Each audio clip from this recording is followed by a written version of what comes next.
ఎదుటి వాడికి నువ్వు చేసింది ఖచ్చితంగా అది ఒక రోజు నువ్వు కూడా అనుభవించాలి. ఏడిపించావా? అయితే ఖచ్చితంగా ఒక రోజు నువ్వు కూడా ఏడుస్తావు.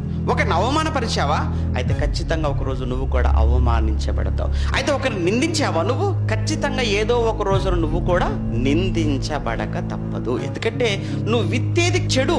నువ్వు చెడు విత్తుతూ కీడు విత్తుతూ నాకు మాత్రం ఏ రావాలని కోరుకుంటున్నావు? నాకు మాత్రం మేలు జరగాలి. నువ్వు విత్తేది కీడైనప్పుడు నీ కీడే వస్తుంది. నువ్వు విత్తేది మేలైనప్పుడు నీ ఖచ్చితంగా మేలే జరుగుతుంది. ఒక్కసారి ఈ కోణంలో మనం ఆలోచించినప్పుడు మనమేమో అంతా కూడా కీడు చేసుకుంటూ వెళ్ళిపోతూ చెడు చేసుకుంటూ వెళ్ళిపోతూ దేవుడు మాత్రం మనకు అన్ని విధాల మేలే చెయ్యాలి, దేవుడు నన్ను అన్ని విధాలుగా ఆశీర్వదించాలి, దేవుడు నాకు ఏ లోటు చేయకూడదు అని మనం ఆశపడటంలో ఏమైనా న్యాయం ఉందంటారు? ఒక్కసారి మీరు ఆలోచించండి.